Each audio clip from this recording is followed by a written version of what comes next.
धन्यवाद सभापति महोदय। हम ही को कातिल कहेगी दुनिया, हमारा ही कत्लेआम होगा। हम ही कुएं खोदते फिरेंगे, हम ही पे पानी हराम होगा। सभापति महोदय, सन 1947 में दिल्ली की जामा मस्जिद की तारीखी सीढ़ियों पर खड़े होकर के भारत रत्न मौलाना अबुल कलाम आजाद साहब ने कहा था कि मुसलमानों कहां जा रहे हो, यह है तुम्हारा मुल्क, यहां तुम्हारे आबाओ अजदाद की कब्रें हैं। उस वक्त मौलाना आजाद की ये सदाएं सुन करके लोगों ने अपने सरों की गठरियां उतार करके रख दी थीं। आज उसी दिल्ली में मौजूद देश की संसद में एक बिल आया है जो हमसे उसी जामा मस्जिद की सीढ़ियों के सबूत मांगेगा, जो उन्हीं सीढ़ियों के पास अपनी कब्र में सोए हुए मौलाना आजाद को फिर से कब्र से सदा देनी पड़ेगी कि ये जो कब्र है वो मेरी कब्र है, ये किसी सरकार की जागीर नहीं है।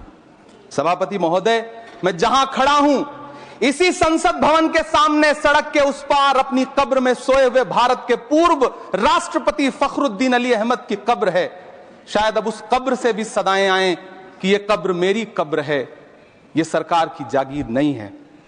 सभापति महोदय, मैं वक्फ कानूनों में किए जा रहे संविधान विरोधी बदलावों के खिलाफ बोलने के लिए खड़ा हुआ हूं। संविधान का आर्टिकल 14 हो, 29 हो, 30 हो, चीख चीख कर कहता है कि देश में सब बराबर के हकदार हैं।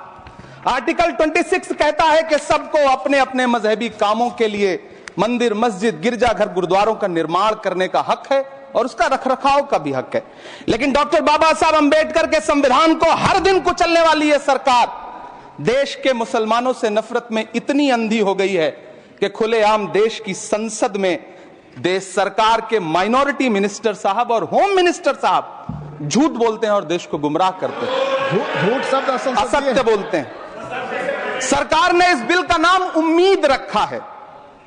मंत्री जी कल से इसे देश के मुसलमानों के लिए नई उम्मीद बता रहे हैं। नहीं मंत्री जी, न तो यह बिल मुसलमानों के लिए नई उम्मीद है और न ही उम्मीद की नई किरण। सभापति महोदय, भाजपा ने पूरे देश में वक्फ के नाम पर कई सारे झूठ फैलाए हैं। आइए आज उनकी सच्चाई पर बात करते हैं। वक्फ ट्रिब्यूनल को ऐसे बताया जाता है जैसे वक्फ ट्रिब्यूनल कोई मजहबी खाप पंचायत हो। सभापति महोदय, जबकि सच्चाई यह है कि वक्फ ट्रिब्यूनल भी तो सरकारी न्यायिक विभाग है जिसमें सरकार द्वारा नियुक्त जज होते हैं, जिसमें प्रशासनिक अधिकारी होते हैं, कहीं ऊपर से थोड़ी आ गए। सभापति महोदय, देश के गृह मंत्री जी ने इसी सदन में कहा कि वक्फ ट्रिब्यूनल के फैसले के खिलाफ कोई कोर्ट नहीं जा सकता, जबकि सच यह है कि वक्फ एक्ट 1995 की धारा 83(9) के तहत हाई कोर्ट वक्फ ट्रिब्यूनल के फैसले की न सिर्फ समीक्षा कर सकता है बल्कि उसे बदल भी सकता है। सच तो यह है कि वक्फ बोर्ड खुद अपनी जमीनों के लिए कई सारी कोर्ट में मुकदमे लड़ रहा है। सभापति महोदय, दिल्ली की जिन 123 संपत्तियों को लेकर कल माइनॉरिटी मिनिस्टर, होम मिनिस्टर साहब और अभी आदरणीय नेता सदन बात कर रहे थे, आइए उनकी सच्चाइयों पे भी बात करते हैं। 1911 में जब अंग्रेजी हुकूमत ने कोलकाता के बजाय दिल्ली को राजधानी बनाने का फैसला किया तो रायसीना हिल्स के चारों तरफ जो मुसलमानों की ढेर सारी जमीनें थी उनको एक्वायर किया गया और लुटियन को इसकी तामीर की जिम्मेदारी सौंपी गई। सेंट्रल विस्टा की तरह लुटियन जोन का मेगा प्लान तैयार हुआ, लेकिन उस वक्त के मुसलमानों ने उस वक्त की अंग्रेजी हुकूमत से अपनी इबादत गाहों को बचाने के लिए लड़ाई लड़ी। मामला ब्रिटिश गवर्नमेंट तक पहुंचा। तब यह तय हुआ कि वो जो धार्मिक स्थल हैं उन्हें जस का तस रहने दिया जाएगा। इंडिया गेट के बगल वाली मस्जिद हो, जाब्तागंज, सुनहरी बाग मस्जिद हो, पार्लियामेंट रोड वाली मस्जिद हो, ऐसी 123 संपत्तियों के मैनेजमेंट के लिए 1913 में मुसलमान वक्फ वैलिडेशन एक्ट बना और उसके बाद एक नया शहर बसाया गया जिसे लुटियंस जोन का नाम दिया गया। फिर 1943-45 के बीच एक और समझौता हुआ आजादी से पहले, उसके तहत काफी सारी वक्फ जायदादों को सुन्नी मजलिस औकाफ बनाकर उसके अंडर किया गया ताकि उसकी देखरेख की जा सके। गृह मंत्री जी 2 दिन से सदन में जो बात कह रहे हैं वो दरअसल 123 संपत्तियां उसी सुन्नी मजलिस औकाफ के तहत आती है। सभापति महोदय, आजाद भारत आजाद हुआ। आजादी के बाद भारत में 1954 में वक्फ एक्ट लागू हुआ, जिसकी धारा 9 के तहत 1964 में केंद्रीय वक्फ काउंसिल का गठन हुआ। दिल्ली की वही 123 प्रॉपर्टीज को 1970 में सर्वे गजट करके गजट नोटिफाई किया गया। इसके निपटारे के लिए पूर्व प्रधानमंत्री इंदिरा जी के द्वारा 1974 में एक बर्नी कमेटी बनाई गई। बर्नी कमेटी ने 1976 में इन 123 संपत्तियों को दिल्ली वक्फ बोर्ड की संपत्ति होने की रिपोर्ट सौंपी। उस रिपोर्ट के आधार पर 1984 में कांग्रेस सरकार ने उन 123 प्रॉपर्टीज को दिल्ली वक्फ बोर्ड को सौंपने का फैसला किया, जिसके खिलाफ विश्व हिंदू परिषद कोर्ट गई। मामला 2011 तक पेंडिंग रहा।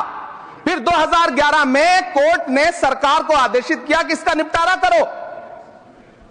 तब 2013 में तत्कालीन यूपीए सरकार ने दिल्ली की उन्हीं 123 जायदादों को बर्नी कमेटी की सिफारिशों के मुताबिक वक्फ बोर्ड के हवाले किया। यही वो प्रॉपर्टीज हैं जिनके नाम से गृहमंत्री जी कल से कांग्रेस को कोस रहे हैं। फिर आई 2014 में भाजपा की सरकार, जो तब से इन जमीनों को हड़पने की साजिश कर रही है।